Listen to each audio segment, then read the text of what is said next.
ஆர்எஸ்எஸ்னுடைய சித்தாந்தத்தை செயல்படுத்துகிறார் மோடி அப்படின்னு ராகுல் காந்தி ஒரு குற்றம் சுமத்தியிருக்கார்.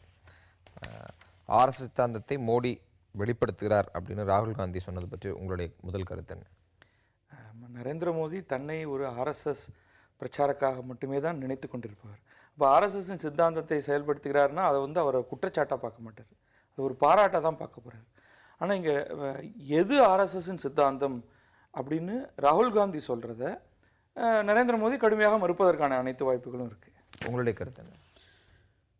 இது ஆர்எஸ்எஸை பற்றி அவர் ராகுல் காந்தி சொல்கிறது ஒன்றும் பெரிய விஷயம் இல்லை. அவங்களே வாஜ்பாயிலேருந்து எல்லோரும் அட்மிட் பண்ணிக்கிட்ட ஒரு விஷயந்தான், ஏற்றுக்கொண்ட விஷயந்தான். நாங்கள் ஆர்எஸ்எஸ் தான் அடிப்படையிலன்னு சொல்லி அத்வானிலேருந்து வாஜ்பாயிலேருந்து எல்லோரும் ஏற்றுக்கொண்ட விஷயந்தான் அது. ஆனால் என்ன அப்படின்னு சொன்னீங்கன்னா, இந்த ஆர்எஸ்எஸ்ங்கிறது ஒரு ஒரு ஒரு வித்தியாசமான ஒரு அமைப்பாக நான் பார்க்குறேன். அது நீங்கள் காந்தி காலத்திலேருந்து பார்த்தீங்கன்னு சொன்னால், அவர் இப்போ காந்தியை சுட்டதுலேருந்து நீங்கள் பார்த்தீங்கன்னா, இப்போ இன்றைக்கு ஆர்எஸ்எஸ்க்கு எங்களுக்கு சம்மந்தம் இல்லை, அவரை விடுவிச்சுட்டாங்க அப்படின்னு பிஜேபி எப்போவுமே சொல்லுவாங்க. இன்னொன்று பார்த்தீங்கன்னா, இந்த கோத்ரா கலவரம் வரும்போது கூட அது மோடி பின்னணியில் இருக்காங்கன்னு ஒரு பிரச்சனை வந்தது, அது இல்லை அப்படின்னு அப்படி வந்தது. அதே மாதிரி அங்கே அந்த பேக்கரி கேஸில் கொஞ்சம் பேர் அப்படியே சுட்டு எரிச்சிட்டாங்கங்கும் போது இந்த மாதிரி ரெண்டு விதமான இது எப்போவுமே வரும். அதுக்கு என்ன காரணம்னு கேட்டிங்கன்னா, இந்த பிஜேபியை பொறுத்த அளவில் அவங்க சில துணை அமைப்புகள் வச்சுட்ருக்காங்க. ஒரு விஸ்வ இந்து பரிஷத்து அல்லது ஆர்எஸ்எஸ் இதெல்லாம் சொல்லிகிட்டு இருப்பாங்க.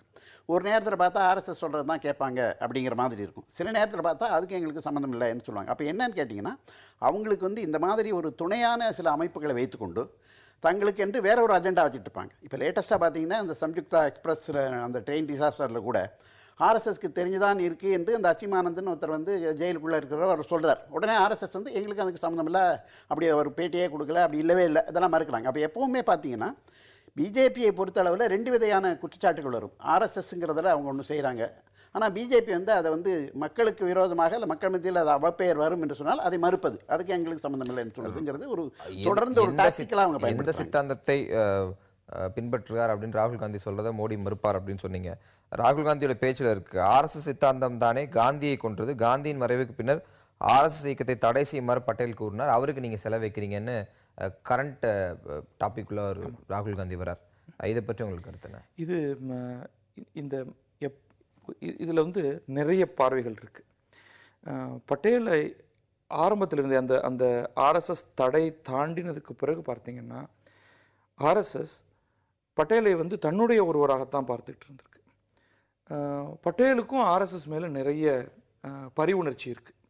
அது பற்றின அவர்களுடைய எழுத்துக்கள் அந்த நேரத்தில் வந்திருக்கக்கூடிய காந்தி கொலைக்கு முன்னால், காந்தி கொலைக்கு பின்னால் எழுத்துக்கள் எல்லாவற்றையும் பார்த்தீங்கன்னா, பட்டேல் ஆர்எஸ்எஸ் அபிமானியாகவும் இருந்திருக்கிறார். ஆனால் அதே சமயம் அவர் காந்தியுடைய மிக நெருக்கமான ஒரு தொண்டராக இருந்திருக்கிறார். அந்த நேரத்தில் பட்டேலுக்கு ஒரு காந்தி கொலை நடந்துருச்சு, அதில் ஏதோ ஒரு விதத்தில் ஆர்எஸ்எஸ்க்கு எங்கேயோ ஒரு இடத்துல, ஆர்எஸ்எஸ்ஸாக இல்லாவிட்டாலும் ஆர்எஸ்எஸ்ஸின் நபர்கள் அல்லது ஆர்எஸ்எஸ்ஸோடைய அனுதாபிகளுக்கு பங்கு இருக்குது அப்படின்னு தெரிகிறப்ப வேறு வழியே இல்லை, ஆர்எஸ்எஸ்ஸை பேன் பண்ணி ஆகணும்.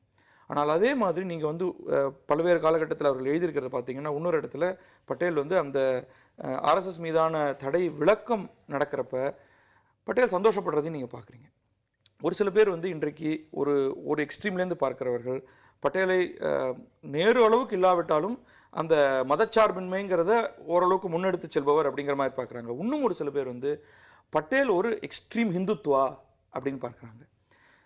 குஜராத் முதல்வராக இருக்கக்கூடிய நரேந்திர மோடிக்கு இவர் சர்தார் பட்டேல் ஒரு மிகப்பெரிய ஆதர்சம். அவர் எந்த கட்சியில் இருந்தார், அவர் ஆர்எஸ்எஸ் அவர் தடை செய்தாரா இல்லையா அப்படிங்கிறதெல்லாம் அவசியமே கிடையாது.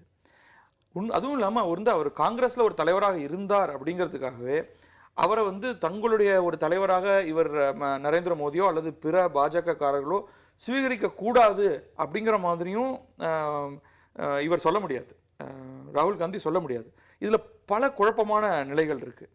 இது இப்போ ராகுல் காந்தி கையில் எடுக்கிறது ஒரு தேர்தல் நேரம், ஏதாவது ஒரு விதத்தில் நம்மளுடைய ஒரு சாய்ஸ், நம்முடைய ஒரு தேர்வு. இப்போ மோடி தன்னை ஒரு இரண்டாவது சர்தார் பட்டேலாக நினைத்து கொள்ளும் பொழுது நீங்கள் அப்படியெல்லாம் நினச்சிக்க முடியாது, அவருக்கும் நீங்கள் முன்வைக்கக்கூடிய சித்தாந்தத்துக்குமே ஒரு பெரிய ஒரு இடைவெளி இருக்குது அப்படின்னு சொல்லி அதன் மூலமாக இவருக்கு ஏதோ ஒரு விதத்தில் ஒரு டிஸ்கம்ஃபர்ட் அதை உருவாக்கணும்னு நினைக்கிறாரு. அதெல்லாம் நடக்க போகிறதில்லை. இது ரொம்ப ஒரு காம்ப்ளெக்ஸான ஒரு விஷயம். இதை தாண்டி ராகுல் காந்தியோட பேச்சில் ஊழல் பற்றியும் சில விஷயங்கள் இருக்குது. தொடர்ந்து காங்கிரஸ் கட்சி மேல் ஊழல் குற்றச்சாட்டுகளை பாரதிய ஜனதா கட்சி முன்வைக்குது. ஆனால் குஜராத்தில் லோக் ஆயுக்தா 9 ஆண்டுகளாக கொண்டு வரவில்லை, தகவல் ஆணையர்களாக 9 பேர் நியமிக்கணும், அதில் ஒருவரை தான் நியமித்திருக்கார்கள், அதுவும் அந்த உயர்நீதிமன்றத்துடைய உத்தரவுக்கு பிறகு நியமித்திருக்கிறாங்கன்னு சில விஷயங்களை அவர் கோடிட்டு காட்டுறார். பாஜக காங்கிரஸ் மீது வைக்கக்கூடிய அந்த ஊழல் விமர்சனங்களுக்கு இவர் வைக்கக்கூடிய இந்த இது சரியான பதிலாக அமையுமா? இல்லை, இது வந்து 2 பேருமே வந்து சைட் ட்ராக் பண்ணுறாங்கன்னு தான் நான் நினைக்கிறேன். ஏன்னா ஆர்எஸ்எஸ் வந்து அதை பாஜக வந்து இன்றைக்கி பட்டேலை வந்து இன்றைக்கி ஏதோ ஒரு பெரிய உருவமாக எடுத்துக்கிறாங்கன்னு சொன்னால், ஒரு தலைவராக ஏன்னு சொன்னால், இப்போ பாஜகவுக்கு ஒரு ஐடல் தேவைப்படுது. காந்தின்னு சொல்கிற மாதிரி, நேருன்னு சொல்கிற மாதிரி பாஜகவுக்கு இன்றைக்கி ஒரு ஃபிகர் தேவைப்படுது, ஒரு ஐகான் தேவைப்படுது.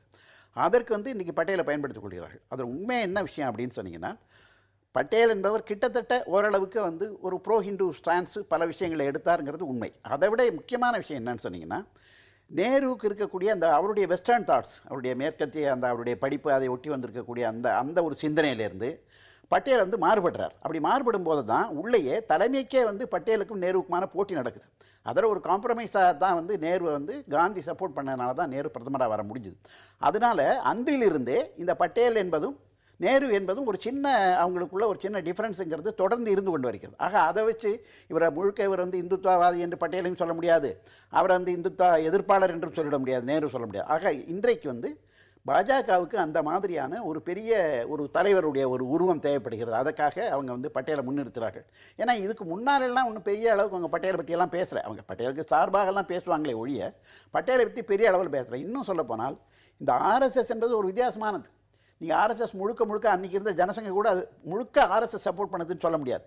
நீங்கள் எனக்கு நினைவு இருக்குது, பெங்காலில் வந்து இந்த மாதிரியான பிரச்சனை வரும்பொழுது நேருவே தலையிட்டு இந்த மாதிரியான ஒரு ஆர்எஸ்எஸ் குரூப்பை வச்சுக்கிட்டு அன்றைக்கு வந்து அந்த ஒரு அங்கே வந்து ஒரு வன்முறையை கட்டுப்படுத்துவதற்கு பயன்படுத்தினாருங்கிறது வர்றாரு. இதெல்லாம் வந்து ஆர்எஸ்எஸ் எப்போவுமே பார்த்தீங்கன்னா எந்த ஒரு பொலிட்டிக்கலாக அதுக்கு ஐடென்டிஃபை பண்ணிக்காது. தேவைப்பட்டால் ஒரு இந்துத்துவ கட்சியோட தன்னை ஐடென்டிஃபை பண்ணிக்கும், மற்ற நேரத்தில் அது விளைக்கும்.